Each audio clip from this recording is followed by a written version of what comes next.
J'aimerais parler de 3 personnages bibliques que nous trouvons dans le livre de Daniel, au chapitre 3, les 30 premiers versets. Il serait long de lire tous ces versets.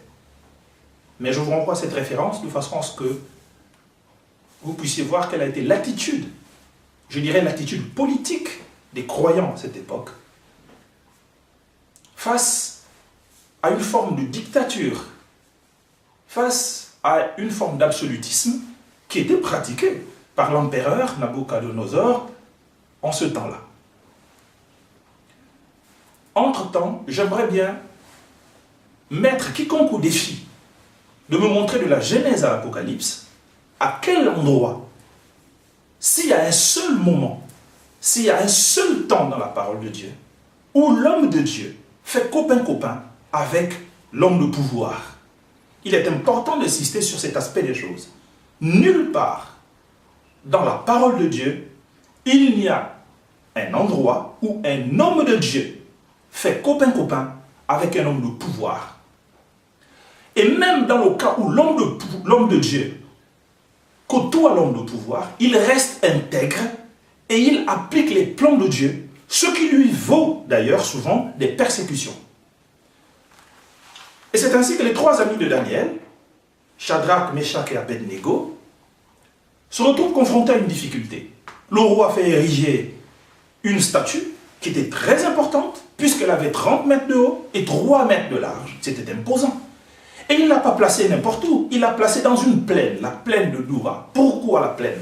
Parce que c'est un espace géographique qui est étalé, qui est plat. Donc à distance, on peut voir cette statue, on peut l'admirer, cette statue. On est obligé en tout cas de la regarder.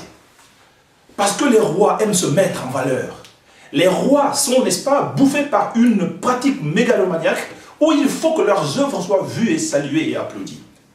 Non content d'avoir fait ériger cette statue, il voulait que tout le monde dans le royaume, dans l'empire, puisse, au son de la musique, d'une musique particulière, d'une musique d'apparat, d'une musique faite par les plus grands musiciens de l'empire, n'est-ce pas, au son de cette musique, bien que tous puissent avoir à se prosterner devant cette statue pour l'adorer. Bien, dans la nation, tout le monde ne se ressemble pas. Dans un pays, tout le monde ne fait pas la même chose. Dans un pays, il y a des gens qui craignent Dieu, il y a des gens qui ne le craignent pas, il y a des gens qui servent Satan, il y a des gens qui servent Dieu. Les 3 amis de Daniel, eux, avaient décidé dans leur cœur de pouvoir servir leur Dieu.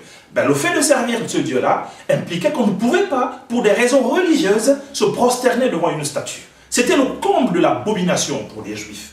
Et aujourd'hui, les Juifs sont la typification, n'est-ce pas, des croyants, des chrétiens, de ceux qui ont donné leur cœur à Jésus-Christ en tant que Seigneur, en tant que Sauveur, en tant que Maître. Le Maître impose de ne pas pouvoir se prosterner devant des statues, devant des idoles, devant tout ce qui est pratique sataniste.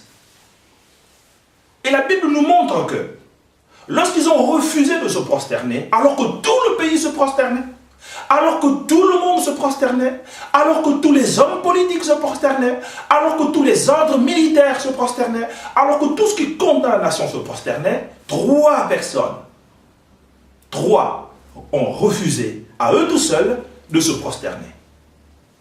Et la première conséquence est vite apparue, c'est que certains, et pas n'importe lesquels, sont allés trouver l'empereur pour dire il y a des gens dans ton royaume qui ne pratiquent pas le culte que tu as imposé.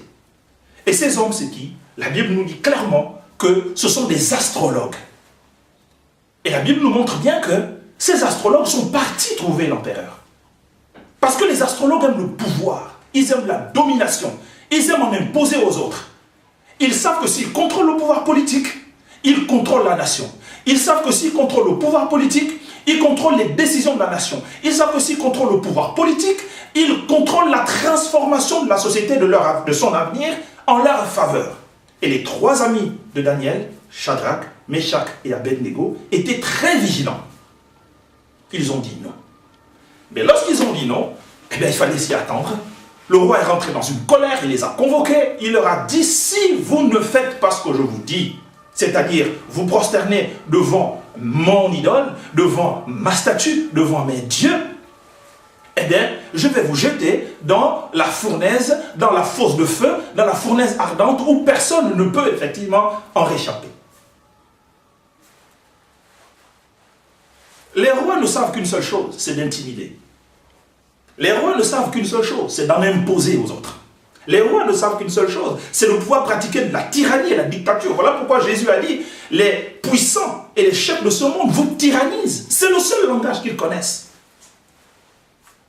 Ils s'imposent au pouvoir, parfois élus, ils n'ont pas été élus par le plus grand nombre, ils ont été imposés parfois par une puissance extérieure sur la nation, et ils veulent en imposer à tous leur vision des choses, leur pratique, même lorsqu'elle est lamentable, même lorsqu'elle est inacceptable, même lorsqu'elle est à réprouver,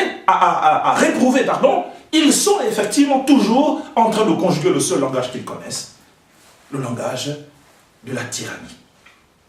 Et l'attitude des trois amis de Daniel est révélatrice. La première chose, c'est qu'ils ont méprisé le discours du roi. Ils ont dit, nous n'avons même pas à te répondre sur cette question.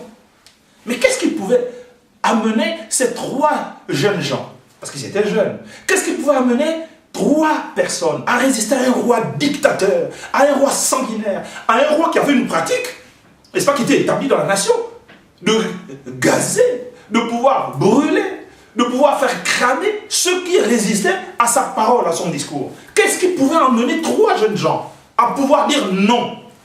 Parce que quand on refuse, on dit non.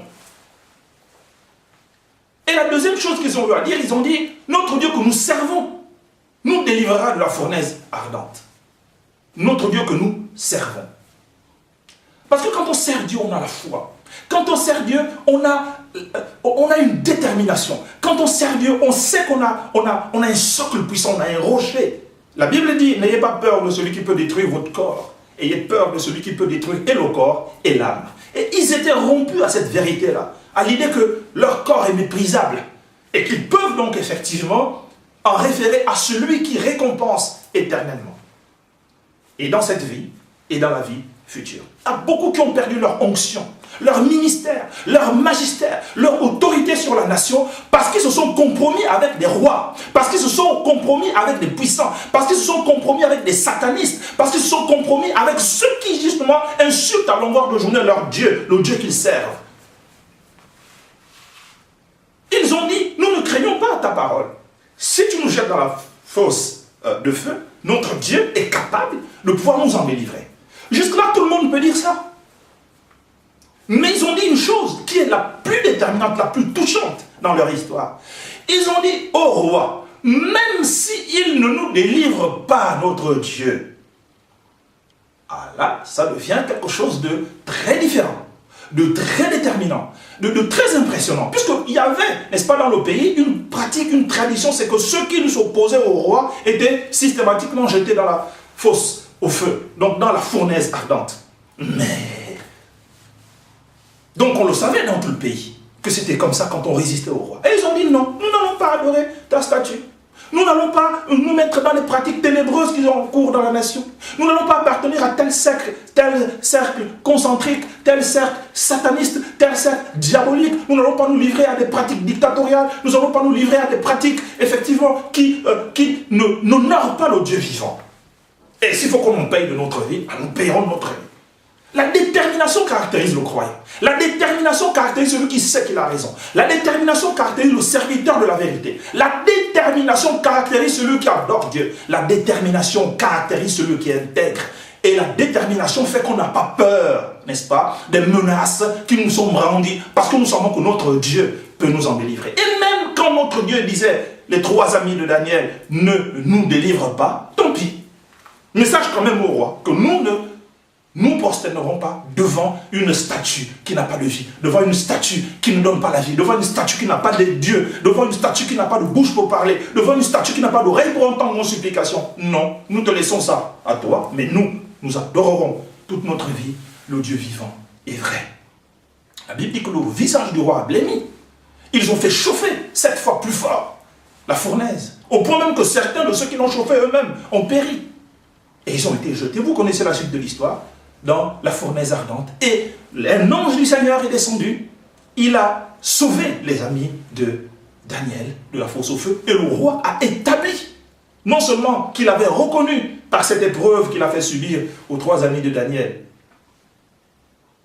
qu'ils étaient les serviteurs du Dieu vivant, mais en même temps, il a imposé le culte du Dieu vivant, le seul dans toute la nation. Alors, chers amis, je viens à vous interpeller. Chers amis qui priaient le Dieu vivant, chers amis qui servaient le Dieu vivant, chers amis qui adoraient le Dieu vivant, vous avez un espoir, vous avez une espérance. Même quand tout autour de vous est en train de chuter, est en train de tomber, est en train de se compromettre, gardez votre confiance et votre foi dans le Dieu vivant, car lui seul est capable de vous tenir dans ses mains. Il est capable de vous imposer dans la nation. Il y a un verset, j'aimerais terminer par là, qui dit une chose formidable. C'est dans le livre de l'Ecclésiaste. J'ai vu une chose étonnante et surprenante sous le ciel. C'est que les esclaves étaient sur des purs sangs, des chevaux de qualité. Et les nobles, sur qui la nation revient, ceux qui adorent le Dieu vivant et vrai, ceux qui sont intègres dans leur voie, ceux qui aiment passionnément leur pays, ceux qui se consacreraient, qui se sacrifieraient pour leur nation, ceux-là sont au sol. Mais c'est un temps. La Bible dit qu'il y a un temps pour tout. Il y a un temps pour jeter les pierres, il y a un temps pour ramasser les pierres. Il y a un temps pour pleurer, il y a un temps pour rire. La Bible dit que lorsque les justes dominent dans la nation, le peuple est dans la joie. Et donc, il y a une possibilité pour que les justes viennent à la tête de la nation. Il y a une possibilité pour que les hommes intègres viennent à la tête de la nation. Il y a une possibilité que ceux qui aiment Dieu, qui marchent dans la justice, dans la vérité, dirigent la nation, dirigent les entreprises de la nation, dirigent la pensée dans la nation, imposent la justice et la vérité dans la nation, imposent la grâce et l'amour dans la nation. Et c'est pour cela, chers amis, que chaque fois que j'en aurai l'occasion, entre nous, nous nous entretiendrons sur les grandes figures de la parole de Dieu. Car dans la Bible, il y a solution à tout. Dans la Bible, il y a le principe de la vérité et de la sagesse. Dans la Bible, il y a la possibilité de se regrouper. De façon que, lorsque les politiciens ont échoué dans leur vision pour la nation, lorsqu'ils se sont compromis et lorsqu'ils sont allés à la soupe contre le peuple pour lequel ils disaient militer, ils disaient se battre, ils disaient combattre, lorsque les intellectuels sont bâillonnés, lorsque les journalistes sont réduits, n'est-ce pas, à des simples chantres d'une idéologie ou d'un camp, au lieu de faire un travail journalistique d'enquête, de recherche de vérité, de quête de sens, ils sont réduits, n'est-ce pas, à passer devant le champ d'une caméra, devant un micro, pour pouvoir effectivement dire des choses qui sont essentiellement des contre-vérités, alors que cette télévision, alors que cette radio est payée par l'argent du contribuable. Lorsque dans un pays, les artistes, les hommes de pensée, les philosophes, les poètes sont réduits au silence, sont obligés de s'en aller dans le silence ou en exil, n'est-ce pas? Il reste encore un corps de confiance. Il reste encore un corps intermédiaire qui peut dire le sens et la vérité. Ce corps s'appelle l'Église. Je ne parle pas de l'Église institutionnelle. Je parle de ceux qui, où qu'ils soient, dans l'ombre ou dans la lumière, sont des enfants de Dieu, qui, comme Joseph d'Arimathée, marchent, n'est-ce pas, en secret, en tant que disciples de Jésus-Christ de Nazareth. Ceux-là conservent en eux, alors que d'autres se sont compromis lamentablement, pour de l'argent, très souvent, pour du pouvoir, pour de la gloire, pour être dans la lumière, momentanément. Et bien dans la nation, il reste un corps. Le corps de ceux qui se mettent à genoux quotidiennement. Le corps de ceux qui prient quotidiennement. Le corps de ceux qui regardent et qui désapprouvent. Le corps de ceux qui disent, comme Jean-Baptiste, il ne t'est pas permis, ô roi, de prendre la femme de ton frère. Il ne t'est pas permis d'être franc-maçon. Il ne t'est pas permis d'être méchant. Il ne t'est pas permis d'être voleur. Il ne t'est pas permis d'être menteur. Il ne t'est pas permis de mettre les gens dans la distraction. Il ne t'est pas permis. Oui, l'Église devrait se relever au Gabon et ailleurs en Afrique et dans le monde, pourquoi pas, pour dire aux rois, à ceux qui gouvernent, à ceux qui ont le pouvoir, il ne vous est pas permis de dire ceci et cela. Ils ont l'armée, ils ont les services de renseignement, ils ont le pouvoir même d'éliminer les gens. Mais même quand ils auraient éliminé l'Église, s'ils en sont capables, chacun des morceaux de ceux qu'ils auront tués leur criera, il ne vous est pas permis.